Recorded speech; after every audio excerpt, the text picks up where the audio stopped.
الحمد لله رب العالمين والعاقبة للمتقين فلا عدوان إلا على الظالمين والصلاة والسلام على أشرف الأنبياء والمرسلين على سيدنا وحبيبنا وشفينا محمد أما بعد السلام عليكم ورحمة الله وبركاته. Құрметті ағалар, апалар, бауыр қарындастар, ең бірінші әлемдердің Раббысы болған Алла Тағалаға шексіз мақтау айтайық. Екіншіден, сүйікті болған, ардақты болған пайғамбарымызға саллаллаху алейхи уассаламға салауат айтайық.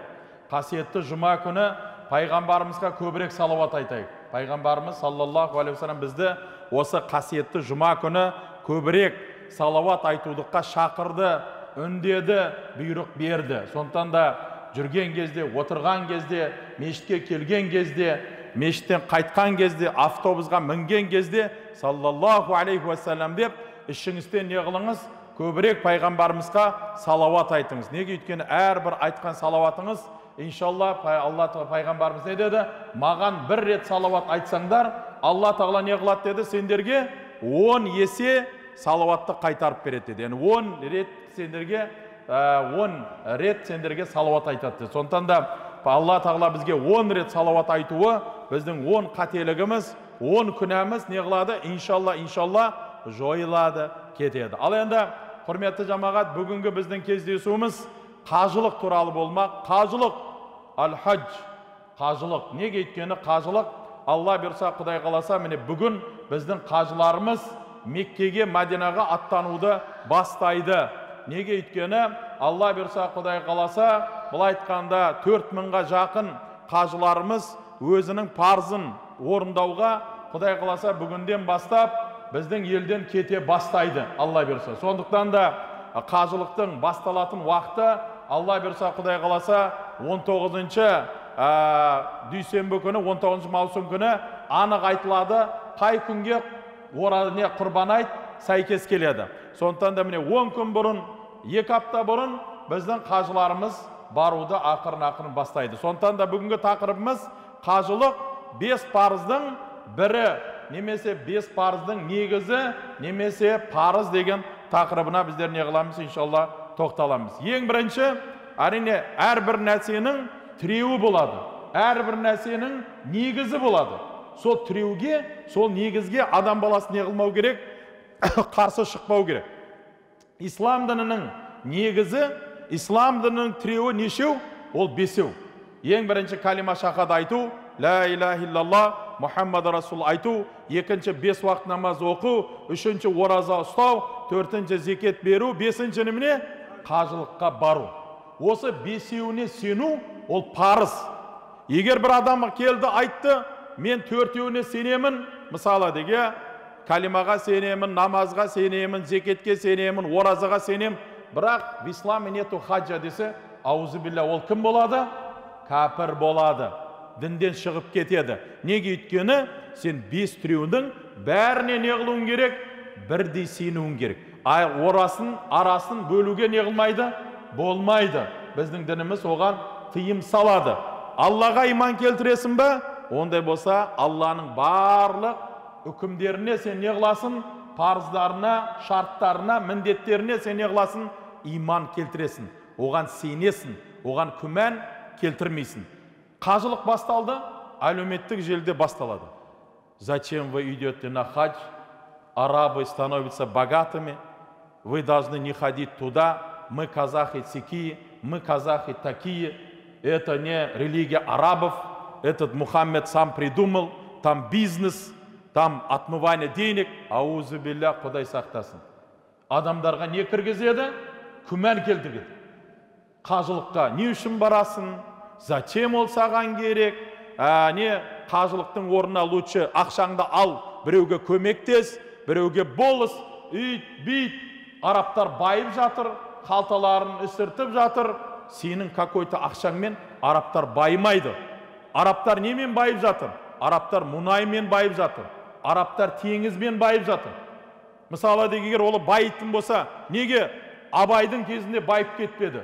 Неге Құнанбайдың кезінде байып кетпеді? Субханалла. Өйткені ол кезде не болған жоқ?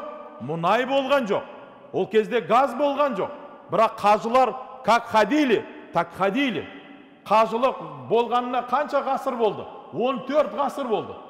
Егер байыттың болса, Османи империя байып кетуші еді қажылықтан.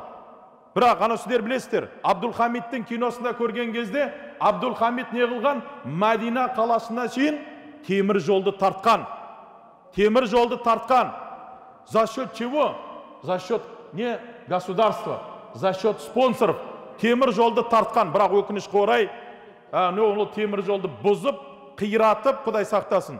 Он для чего это сделал? Сделал не железную дорогу. Почему? Потому что он хотел облегчения для паломников, чтобы было удобно для паломников, чтобы было комфортно для паломников. Қазір уақытта біз немен барамыз? Мекке Мәдинаға ең бірінші самолетпен барамыз. Екінші жақын болған елдер немен барады? Кемен барады, пароходпен барады. Үшіншісі немен барады? Жолмен барады. Бұл айтқанда машинамен барады, біреудер бар великпен барады. Субханалла. Аны кезінде со темір жолды за счет паломников салған жоқ, за счет государства салды. Егер сол байығанда Османи империясы байып кетуші еді. Наоборот, тапқан ақшаның бәрін олар не қылды? Меккеге, Мәдинаға жұмсады сол кезде. Неге? Өйткені оны ұстап тұру керек болды. Қазір да барсаңыз, бірақ әлемде орын бар. 24 сағат есігі жабылмайды. 24 сағат ол жерде светі өшпейді. Ол қандай жер? Ол Мекке мен Мәдинаның мешіттері. Әлемде 24 сағат жұмыс істейді. Стройка болып жатады, адамдар кіріп жатады.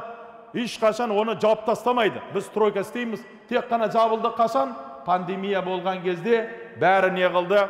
Бұл айтқанда елін, мешітті жауып тастады. Қалған уақытта жабылған жоқ. Сондықтан да ондай адамдар айтатындар, олардың мақсаты қандай? Мұсылмандарға күмән келтіру, мұсылмандарды дінден алыстату. Бұл айтқанда не? Қасиетті бізге болған орынды бізге жек көрсету. Олардың мақсаты басқа жоқ. Сондықтан да Алла Тағала саған ақыл берді ме? Машалла, бисмилля. Бұл айтқанда не қыл? Сол ақылыңды міндетті түрде қолдан. Енді қажылыққа бару әрине бұл парыз амалға жатады. Алла Тағала қараңыздар, Құранда не дейді? Али-Имран сүресінің 97 аятында: وَلِلَّهِ عَلَى النَّاسِ حِجُّ الْبَيْتِ لِمَنِ اسْتَطَاعَ إِلَيْهِ سَبِيلًا وَمَنْ كَفَرَ فَإِنَّ اللَّهَ غَنِيٌّ عَنِ الْعَالَمِينَ дейді. Алла Тағала не дейді? Қараңыздар, айтады. Адамдарға Алланың үйін зиярат ету үшін шамасы келетін әрбір адам үшін қажылыққа бару не дейді? Мойындағы болған Алланың ақысы дейді. Ол парыз дейді. Ол міндет дейді. Кімге? Кімдің жағдайы болатын болса. Сосын не дейді Алла Тағала? Одан кейін. Ал егер кім көпірлік қылып қажылықты жоққа шығарса, жоқ деп айтатын болса, ондайдар біліп қойды дейді. Ондайдар не дейді? Алла Тағала ешкімге мұқтаж емес, керісінше бүкіл ғалам оған мұқтаж дейді. Енді Алла Тағаланың бұл аятта логика в чем? Алла Тағала айтып отыр.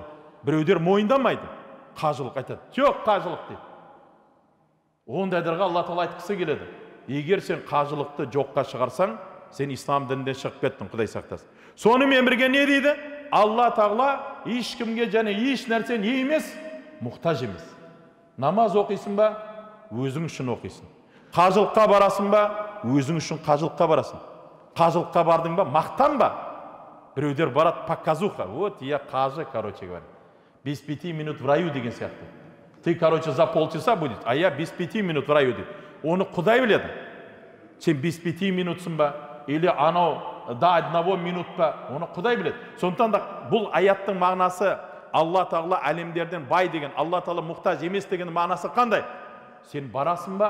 Показух үшін барма, атақ үшін барма, біреуге бір нәрсені дәлелдеу үшін барма. Сен не үшін бар? Алланың разылығы үшін бар. Міне, егер сен Алланың разылығы үшін баратын болсаң, Құдай қаласа, Алла берса, қажылығың не болады? Қабыл болады. Мысалы, біреудер намазға келеді ме? Біреу бар айтады, денсаулық берші. Просто денсаулық үшін келеді. Есек судан өтеді, аумин Аллаху акбар. Ищи ветер поле. Біздің Жұмабайға келетін братанымыз жоқ. Екіншісі, бизнесі жүрмей жатыр. Жұма намазын өткізбейді. Субханалла. Бизнесі жүреді, аумин Аллаху акбар. Немесе біреудерде бар. Не бизнесі жүрмейді, не денсаулығы болмайды. Сөйтіп сосын айтады, мен намаз оқыдым, пайда болмады дейді. Намаздың пайдасы ең бірінші, ол Алланың разылығын алу. қажылықтың ең үлкен хикметі Алла Тағаланың разылығын алу. 3 миллион халық жиналады. Кімдің қажылығы қабыл болады? Кімдікі қабыл болмайды? Оны кім шешеді? Оны Алла Тағала шешеді. Біз шеше алмаймыз оны. Бірақ Алла Тағала неге қарайды, құрметті жамағат? Біздің ниетімізге қарайды. Біздің жұмысымызға қарайды. Біздің пиғылымызға қарайды. Егер біздің ниетіміз, пиғылымыз, жұмысымыз таза болатын болса, дұрыс болатын болса, Құдай қаласа иншалла қабыл болады. Біз сенеміз оған. Біз күмән келтірмейміз. Ал біреулер барады, сам не знает, для чего едет. Ана біреулер анекдот сияқты. А что бежишь? А все побежали, я побежал. Ондай болмайды құлшылықта. Особенно қажылықта. Сен не үшін бара жатсың? Сен ойлан. Сен о жерде турист емессің сен. О жерде отдых жоқ. О жерде не бар? Құлшылық бар. 50 градустың астында жаяу жүресің. Шайтанға тас тақтырған кезде, бұл айтқанда сен анау бір 50 метр жүріп көрші. Күйіп, пісіп, жанып кетесің. О жерде сен 50 метр емес сен, почти 1 километр, 2 километр жаяу жүресің. Түне көлеңкенің астында кемінде 40 градус болады. Оның бәріне сен не қылуың керек? Сабыр етуің керек. А сен қашан сабыр етесің? Қашан сенің жаның дайын болған кезде сен оған сабыр етесің.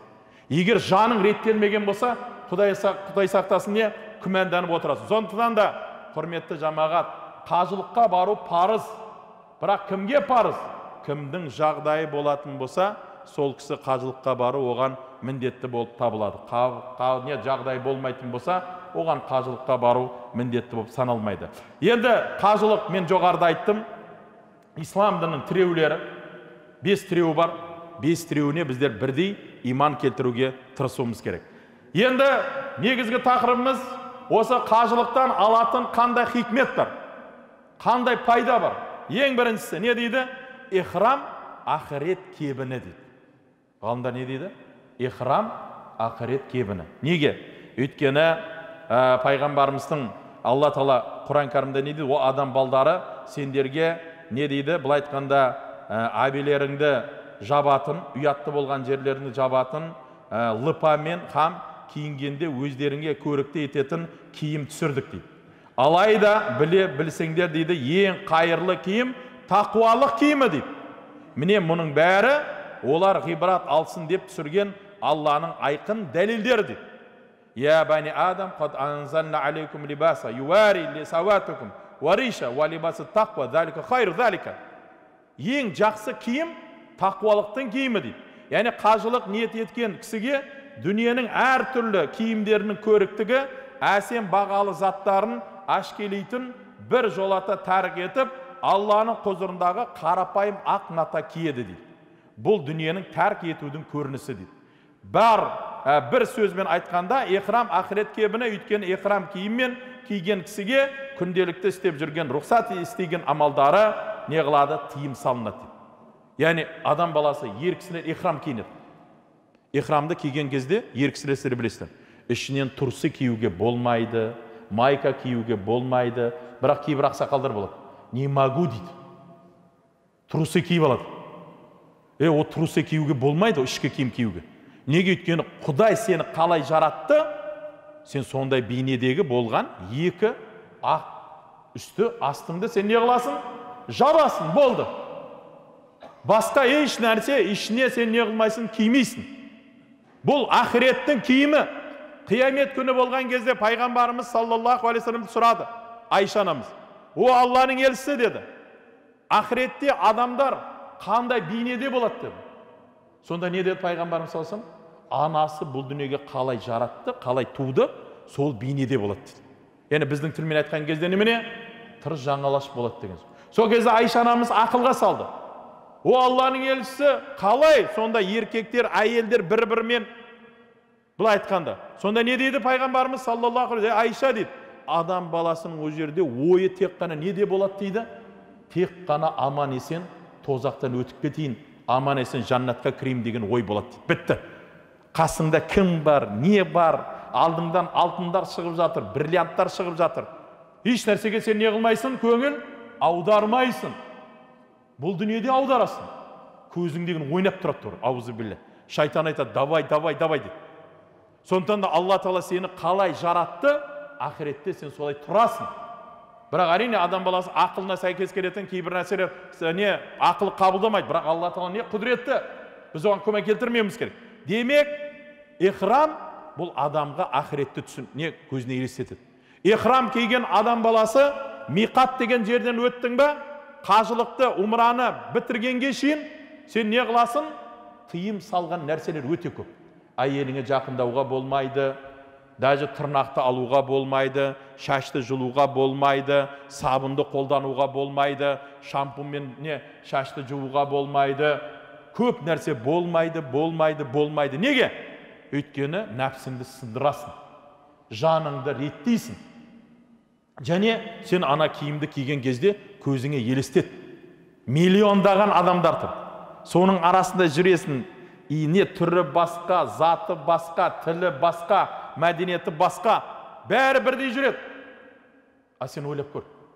3 миллион халықтың ішінде жүріп көр. Ал қиямет күнінде не болады? 3 миллион емес, қанша болады? Триллиаты болады. Соның арасында сен жүресің. Есеп қисапта тұрасың. Қашып кете алмайсың. Сондықтан да ғалымдар не дейді? Ихрамдың ең бірінші болған үлгісі, хикметі не дейді? Адамға ақиретті есіне түсіреді дейді. Неге? Өйткені мына пайғамбарымыздың саллаллаху алейхи ва саллям біздер білесіз, ихрам кидің ба, миқаттан өттің ба, қандай дұғаны айтасың? Лаббайк Аллахумма лаббайк, лаббайк ла шарика лака лаббайк, иннал хамда ва ни'мата лака вал мулк ла шарика лак. Міне, айттай бересің. Лаббайк дегенде міне Құдай келдім мен. Міне алдыңда тұрмын. Міне келдім мен. Лаббайк. Яғни қазақша мағынасын сіздер не дейсіздер? Яғни әміріңді орындауға әзірмін. Бұлай айтқан, лаббайка, сенің ешбір ортағың жоқ. Лаббайка, барлық мақтау сен үшін. Және неғмет сенікі, мүлік те сенікі, барлығы сенікі. Алла Тағала бір секундта кедей болған адамды байытып жібереді. Бай болған адамды Алла Тағала миллисекундта кедей етіп жатады. Адасып жүрген адамды Алла Тағала бір мезетте мұсылман қылады. Аузу билля, мұсылман болып жүргенді Алла Тағала егер қаласа бір мезетте кәпір етіп жатады. Сондықтан да Алламен ойнамау керек. Алланың үстіне күлмеу керек. Алла Тағала асықпайды. Уақыт сағаты келеді. Әрбір адам баласы не қылады? Жазасын немесе сыйлығын міндетті түрде алады. Демек, ең біріншісі, ихрам кидің ба, адам баласы қандай бейнеде болады? Бұл айтқанда, ақиретті есіңе түсіретін бейнеде бол. Қиямет күнде дәл осылай шығасың. Құдайдың алдында не?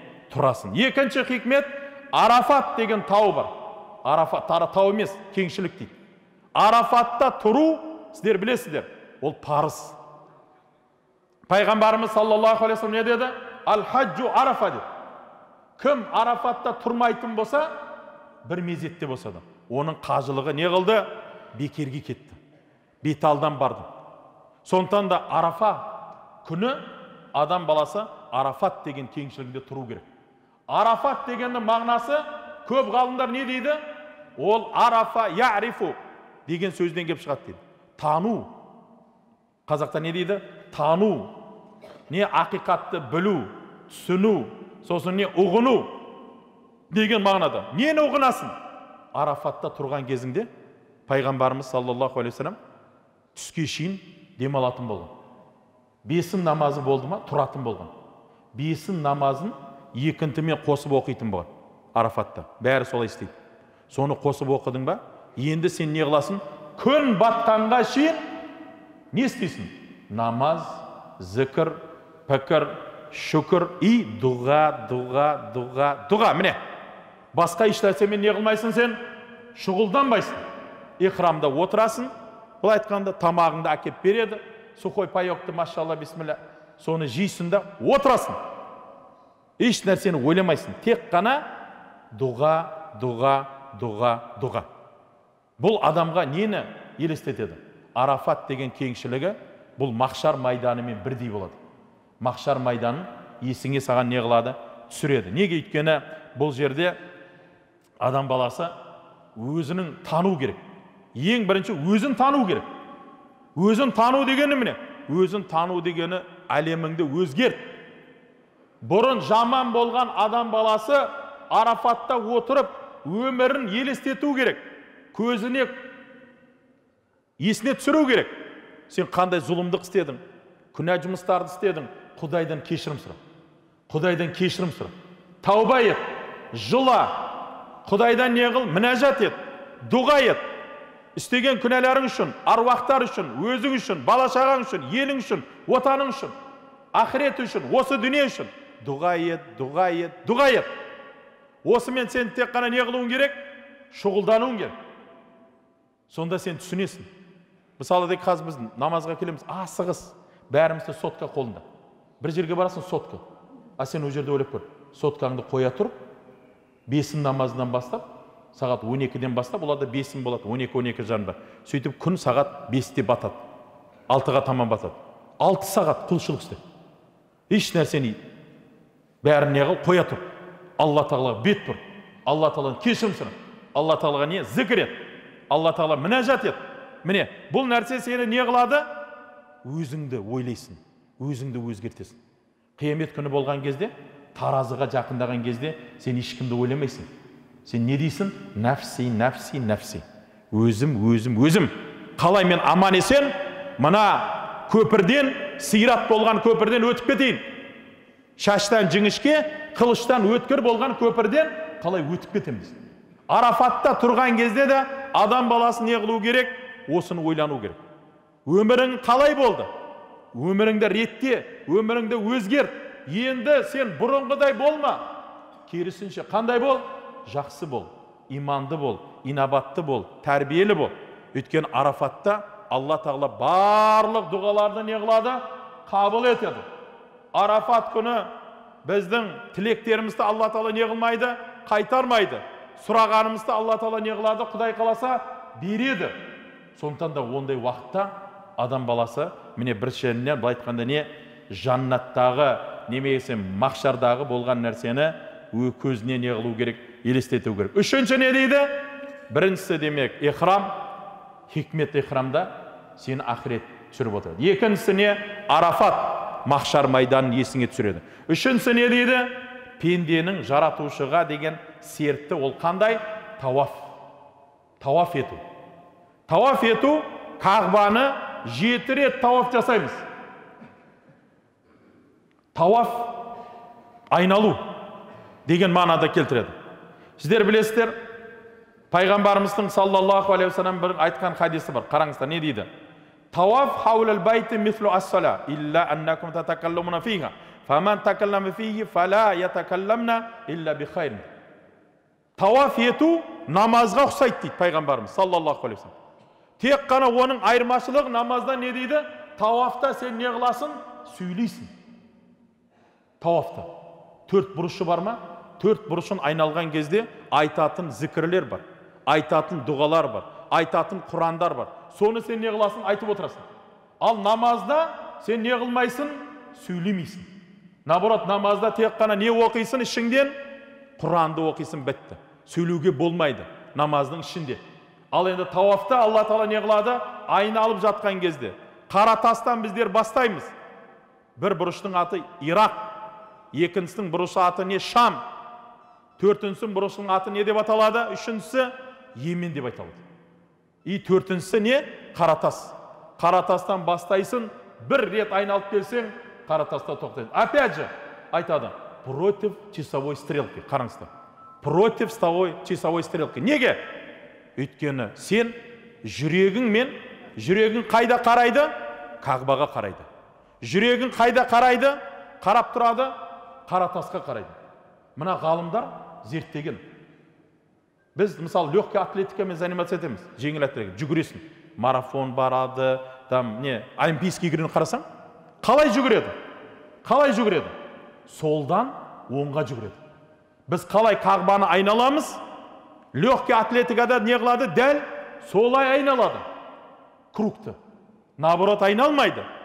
Против часов. Почему? Сонда ғалымдар, медиктер зерттеген. Почему солай айналу керек? Потому что сен жүгірген кезде дейді. Егер бір нәрсені айланған кезде дейді. Мысалы жүрек жағың ортада болса дейді. ортада. Ондай болса жүрегіңе нагрузка түспейді дейді. Нагрузка ешқандай болмайды дейді. Жеңіл атлетика жүрген адамдардың бәрін стадионды жүгірген кезде олар қалай жүгіреді? Біз қалай Қағбаны айналамыз? Дәл солай айналады. Дәл солай жүгіреді. Міне көрдіңіздер, Алланың хикметі, құрметті жамағат, ол кең. Алланың хикметі ол шексіз. Сондықтан да адам баласы тауаф еткен кезде не қылады? Бұл айтқанда Алла тағалаға серт бергендей болады дейді. Қандай серт берген болады? Яғни сен айналып жатқан кезіңде, мысалы дек, не қыласың?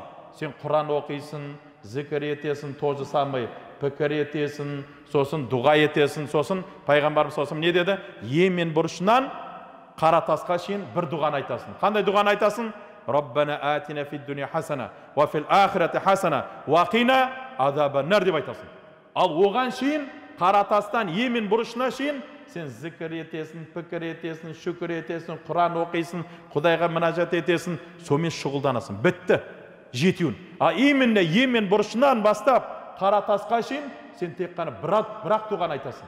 Желательно, иншалла. Қандай дұға? Осы Раббана атинан айтасың. Демек, адам баласы осы Қағбаны тауаф еткен кезде бұл айтқанда не қылады? Алла тағаланың амалдарын орындайды. Және бұл жерде біз серт дедік. Қандай серт?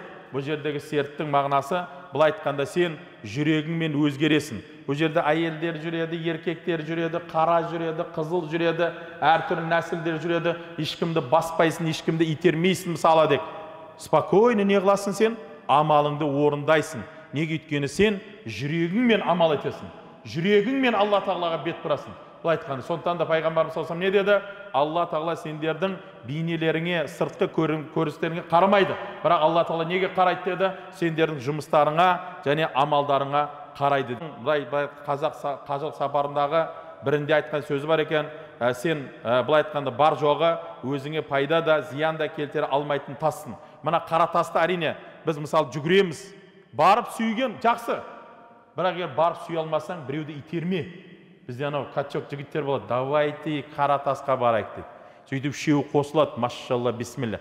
Бұл айтқанда. Ана жерге не қылады? Итеріп барады. Әрине, адамның өзі, бірақ сен барған кезде біреуге зиян берме, біреуді итерме, біреудің қабырғасын сындырып кетпе, субханалла. Өйткені сен сүннет амалын етем деп, Құдай сақтасын, біреудің қарғысын алып қалма, Құдай сақтасын. Біреуге зиян берме. Я мүмкіншілік бар ма?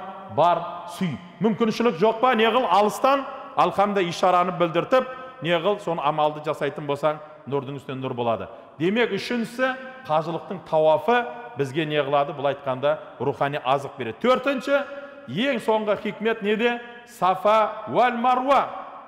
Сафа уәл маруа. Сафа маруаны ғалымдар не дейді? Пенденің ақыреттегі таразы көрінісі дейді. Таразы көрінісі. Екі таразы.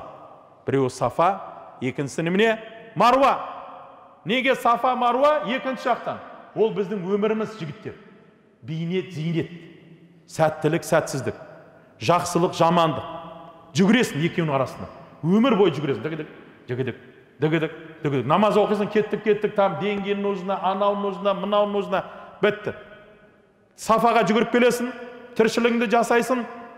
Намаз уақыты болады, маруаға жүгіресің. Құлшылықты жасау керек. Құлшылықты жасап болдың, қайтадан сафаға жүгіресің. Қайтадан не? Тіршілікті жасау керек. Бала-шаға, анау мынау, үйтті-битті, кредиті, инфляция, девальвация. Қайтадан намаз болды, ораза келді, қайтадан құлшылыққа жүр. Міне, біздің өміріміз мына таразы сияқты. Екеуінің арасында қалай біздер жүгіріп жүреміз, өмірімізде дәл солай өтіп кетеді. Міне. Сондықтан да ғалымдар не дейді бұл айтқанда? Сафа маруа қыссасын сіздер білесіздер. Не үшін оны біздер неде умрада жасаймыз? Өйткені оның арасында жүгірудің хикметі неде? Өйткені бұл история Ибрахим алейхиссалам Ажар анамызбен Ибне Исмаилді тастаған кезде Ажар анамыз жүгірді екеуінің арасында. Не іздеді? Жігіттер, не іздеді? Су іздеді. Сондықтан да өмірде біз шындықты іздеуіміз керек. Шөлімізді қандыратын, нәпсімізді реттейтін, жанымызды тазартатын туыры жолды ізденуіміз керек. Адасушылықты емес, шатасушылықты емес, туыры жолды тап. Ажар анамыз жүгірді. Алла тағала жүгіргеніне қарап не қылды? Берекесін берді. Бұлақтың суын ағып шығарды. Бұл айтқанда замзам деген. дәл солай жүгіресің, тырысасың, әрекет етесің, Алла тағала иншалла берекесін береді. Бірінші рет болмаса да, может, с 10-й попытки саған ол береді, Алла тағала міндетті түрде береді. Сондықтан да құрметті жамағат, былай айтқанда біздер міне осы хикметтерді, ең бірінші ихрам кию, екінші арафатта болу, үшінші тауаф ету, төртінші сафа маруаны жасау, оның бәрі қажылықтың умрадағы болған амалдарымыздың бәрі бізге нені үйретеді? Бізге ақиретті үйретеді, біздің көзімізді ашады, және бізді жақсылыққа бейімдейді. Енді және бір тақырып бұл 18 маусым күні Қазақстанда әкелер күнін атайды. Сондықтан да бәріміз әкеміз, құрметті. Біреулер әке пока болған жоқ, но болады, бұл айтқанда, ничего страшного, всему свое время, машалла, бисмилля. Сондықтан да әке деген кім? Әке деген бұл қамқоршы, тіреуші, жанұяның негізін қалаушы, бұл әке. Әке болған жерде береке болады, ынтымақ болады. Әке қандай болатын болса, капитан корабля каким будет, корабль в эту сторону и поплывет. Егер әке аузубилля сол жаққа бұрса, адасушылықта харамдан ақша тапса, балдарын дұрыстап тәрбиелемесе, имандылықты үйретпесе, ондай болса сенің жанұяң сол жаққа кетеді, Құдай сақтасын. Ал егер әке деген жанұяда айтқан сөзін орындатқызса, мысалы әсіресе балдарымызға, балашаға біздің келешегіміз, балашаға дұрыс болу үшін, құрметті әкелер, ең бірінші өзіміз дұрыс болайық. Мен ана ретте айттым, мысалы мектепте қыздарымыз, балдарымыз оқиды. Бізді неге шақырады? Родительский собрание дейді. Ата-аналардың жиналысы дейді. Біз не дейміз? Барашас дейсің әйеліңе. Жеңгеміз айтады, барш, менің уақытым жоқ. Ол барады, отырады, әйел кісі ғой, ана ғой. Ананың жүрегі қандай болады? Жұмсақ болады сондай. Ана жерде 3 алғанын айта салмайды әкесіне. Ана жерде бір нәрсені сындырды, айтпайды. Сен әке ретінде өзің бар. Өзің бар, қатыс. Баланың тәрбиесіне араласпасаң, бала сенің тәрбиеңе араласады бір күн. Егер кішкентай кезде реттемесең, өскен кезде, мынандай болған кезде айтады, батя дейді, көп сөйлеме дейді. Я сам знаю дейді, если что. Мен көзім бар, құлағым бар деген сияқты. Кішкентай кезде ременді аласың, шыбықты аласың, десең, ана қорқады. Ол кішкентай кезде. Ал енді 18 жасқа келген кезде бүйтіп қарап отырасың. Оға қалай сен ұрасың сен? Ана сен шыбығыңмен бірге бір итерген кезде, ана залға қыласың, құлап кетесің. Сондықтан да әкенің міндеті дінде, сіздер білудеріңіз керек. Әкенің міндеті ананың міндетіне қараған кезде жоғары болады. Әсіресе отбасындағы болған міндеті, балдарға болған тәрбиесі, және табатын ақшасы, көрсететін бағыты, жүретін жолы қандай болу керек? Таза болу керек, иманды болу керек, және ең маңыздысы, бұл айтқанда көркем болу керек, құрметті жан. Сондықтан да біз бәріміз әкеміз, немерелеріңіз бар, балдарыңыз бар, соларға қатты көңіл бөліңіз. Балаңыз иманды болу үшін өзіңіз иманды болыңыз. Өзіңіз арақ ішпеңіз, темекі тартпаңыз, жамандыққа бармаңыз, үлгі болыңыз. Өйткені балдар сізге қарайды, сізден үлгі алады. Қазір балдарды қарасаң, қыздарды қарасаң, Құдай сақтасын, ауыздарына келген сөзді айтады. Құдай сақтасын. Темекі деген ол жарайды. Қазір біз электронный темекі бір деп отырады. Анау барасың, бананның иісі шығып жатады, апельсиндің иісі шығып жатады аузынан. Ойлайсың, ол фрукты жеп кепті, қалай керемет деген сияқты. Ол өпкесін құртып жүр. Сондықтан да сен оған немқұрай қарасаң, жастар ғой. Ана біреулер жас кезіңде ойнада күл дейді. Это не в прямом смысле, там, жас ойнада күл, давайте. Один раз живет деген аузелі. Ондай мақсат емес. Яғни бұл айтқанда жас кезің ол Құдайдың саған берген үлкен неғметі. Сондықтан да пайғамбарымыз айтты ғой, 4 нәрседен қиямет күнінде сұраласыңдар деді. Сонда ең бірінші неден сұраласыңдар деді? Жас кезіңді қалай өткіздің сұраласын. Екінші, өміріңді қалай қылдың, жұмсадың сұраласын. Үшінші, біліміңді не істедің. Төртінші, қайдан ақша таптың, қайда жұмсадың деген сөзді айтады деді. Сондықтан да құрметті жамағат, иншалла Құдай қаласа 19 күні бірінші Зүлхиджа басталуы мүмкін, жариялайды. Сондықтан да кім құрмалдық шалам дейтін болса, кейбіреулер шашын алмайды, тырнағын алмайды. Өз еркі. Ол ғалымдардың арасында тартысу. ол кейбіреулер сүннет дейді, кейбіреулер мұстахаб дейді, адамның ол өз еркі. Бірақ осы 9 күндің ішінде Құрбан айттың бірінші күніне шейін ораза ұстауға тырысу керек.